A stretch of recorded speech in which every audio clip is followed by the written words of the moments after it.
What's up mga idol? Ngayong umaga, pupuntahan natin yung deserving na bibigyan ng isang cash assistance. Mula ito sa isang kaibigan natin na nasa ibang bansa. Ngayon pupunta muna ako dito, magpapakash out sa GCash.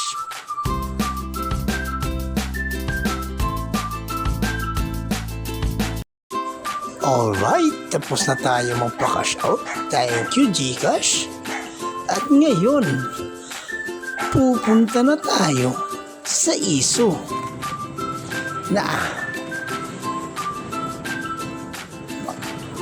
Saka pala mga idol, yung pag-interview ko sa kanya ay sisikreto lang to. Kasi ayoko naman yung lantaran, kasi ayoko lang ganun. Magbibigay ka nga ng cash assistance, lantaran naman. Ayoko nang ganun kasi kanya-kanyang trip lang yan mga idol. Ngayon, nandito na po ako sa ISO mga idol. Tara idol, pasok tayo sa loob. Interview tayo ng pasikreto. Ano? Nadala ba nga? I'm a lavender and Saturday and Sunday. Sa tingin ba masay? Yan eh. Kaya naman tinakatag ni Ma'am Melby. Secret. Ay, Yeah. It's confidential. confidential. Di ka na uli ako. Ang puyong. No, di good. Nabisita ako Dakon childhood ano to?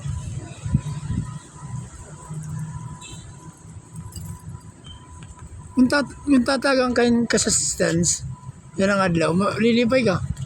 Kuya, super doper. Kuya talaga, promise. Sana nga. Kaya naman. Siyempre, good kayo nakakakuan na taakon. Kumbaga nakakabulig na taakon. Ano naman? Hindi kuya, siyempre, allowance. Ano pat di dat mga kinahanglaran. Nga ilabi na yan na magkakasday. Dapat mga projects. Dapat mga gastos na eskwelahan. Kaya no? Wala mo rin mga gastusan. Dapat magastusan. Hindi kuya, siyempre, allowance. It kwarta. Nagsisave ka dapat it ka, no? Para in case nga, di madam mga barayda, madam ikpapano, igahatag. Di ka na mag-aaral nga rin pag-anak.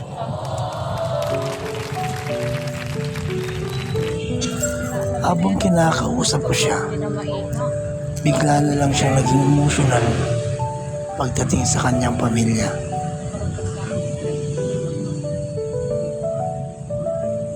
Yan tinatagal ni nanay. Ha? Tinatagal ni mama. Kuya. Yan ang mga parulo. Mga waray-waray. Waray ka ni mga Missy, no? yan. Nakakaano na iya ka. Kanaya ka adlaw nga. Diretso rin yan. Habang ini-interview ko siya nang di niya alam, bigla akong naramdaman na nagiging emotional na siya.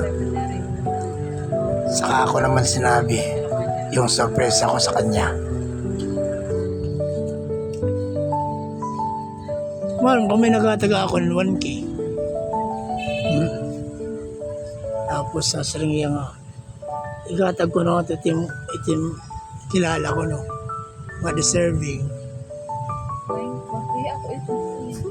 Deserve ako iton kuya nga man kay. Pino iton kuya. Hinit ni naghatag. Actually, napili ikaw.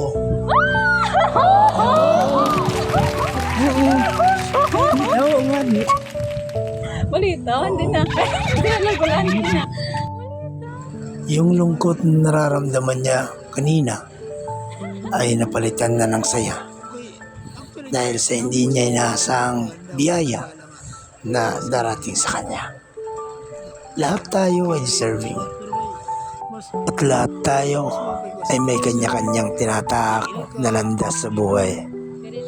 Ang importante, nagiging matatag ka at malakas para harapin ang bukas.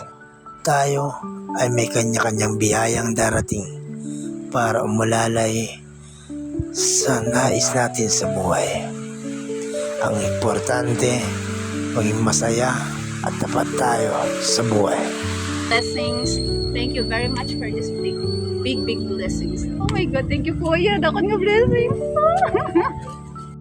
Hello po ma'am. Thank you so much for this 1K. Thank you so much talaga. Kay dako na talaga nga blessings para ha ako. Thank you.